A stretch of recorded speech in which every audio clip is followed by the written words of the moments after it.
Frankie, I know you're big on this. How healthy is your home environment? When it comes to improving our health, we tend to focus on nutrition, exercise, and spend less time on focusing on the environment, right? Our body and how it affects our health and our home health. City health expert Bryce Wylde joins us with tips to make your home healthy for the whole family. The whole family. We start there in the home. How much time do we spend at home? You know, actually less than we probably like to, but so we did this study. Ipsos Reid, on behalf of Enercare, did a whole study on what people know about their homes.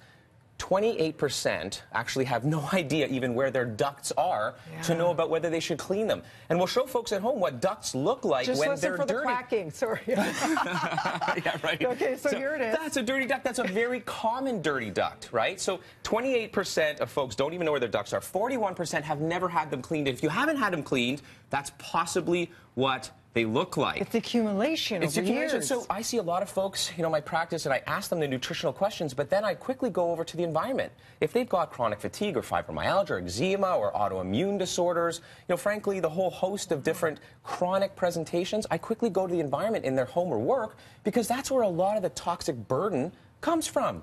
How often do you have to get those cleaned, though? Right.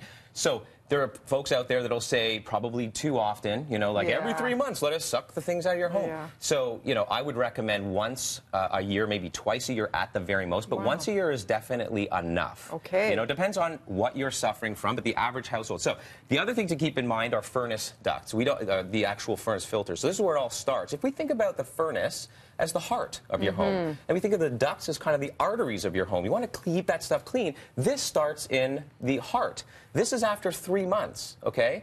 A lot of folks, you'll see this stuff caked on and gummed up. That's not filtering anything. This is a clean filter. That's what you want. So 4 times a year, we're changing these? Every 3 months, you want to change these filters, okay? Now, what I recommend above and beyond this, if you can afford it, because it is a consideration, is HEPA.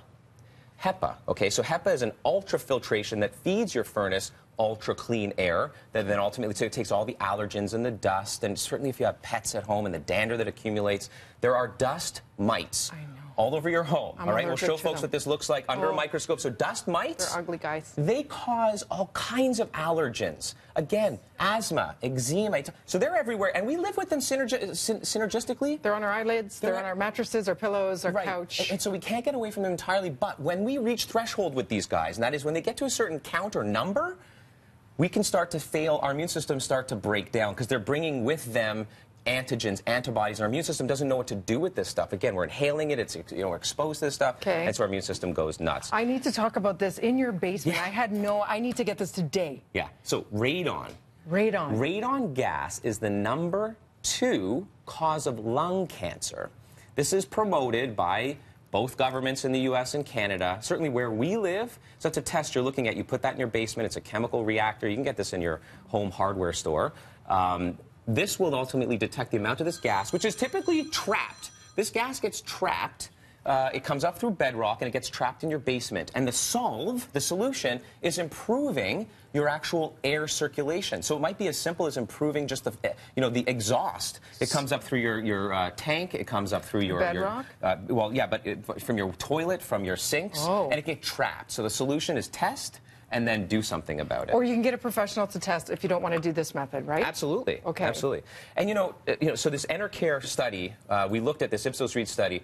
27% of people have never tested the quality of their home tap water. Okay, this is crazy. I don't know about you. So I've got 2 glasses of water here. I'm going to get you to take a sip of each. Tell me which one you like better. And it's not just taste, folks. City tap water may be clean and safe. And I'm not saying it's not. But city tap water being safe is not pure. I hope I'm not wrong, but this one tasted a bit metallic-y, and this one tasted bingo, you got it. That's RO. So reverse osmosis water is the purest. It's a point. I'm going to get technical for a second. It will filter up to 0.0001 microns. That's less than the size of a virus. So basically, it's all about what's not in your water. And these guys here, any of these carbon or charcoal filtrations, they don't do enough. That's what I poured into that. It might get rid of chlorine. That's a taste. And it might get rid of some lead. But it doesn't get rid of all of the other particulate matter, including, by the way, we know we've had this problem, E. coli. I mean, that's been something we've had to deal with, even with city water filtration systems.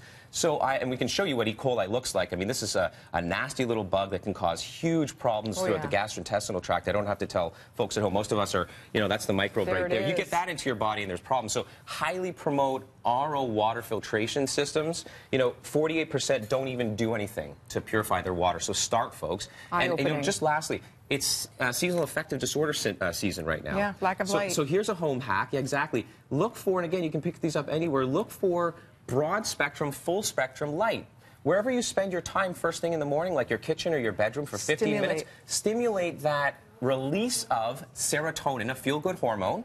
So at night we create melatonin, in the day we create serotonin. Boost the serotonin levels so that you shut the melatonin off. That will actually help to improve your mood throughout the day. If you wake up after the sun, if you're lucky enough, open up the windows. Dry cleaning really quick. Yeah, so PERCS. PERCS is you can look this up online. It's a long acronym, PERC. This gets trapped when you get your dry cleaning, organic or not. They get trapped in this plastic. So tip, do not take this up to your walk-in, stick it there and leave it there, and then release them once you're ready to wear it. Okay. Take the plastic off. If it's winter, put it in your garage to off gas.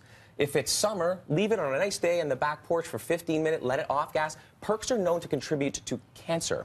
It's serious stuff. The accumulation of this, it's not a one-time exposure. That's the thing. It's all these little things that add up that you're unaware of. Bingo. I know we're out of time, but this is a really good opportunity to tell people home health. I mean, let's get their carbon monoxide detectors and their fire. I know Kevin will appreciate their fire detectors. Check those regularly, okay? Stay away from, you know, any risk of this causing significant harm, perhaps death. Really eye-opening. Thank you so much. For more information at Wylde on Health, breakfasttelevision.ca. Thank you so much. We'll be back with more BT right after this. That's unbelievable.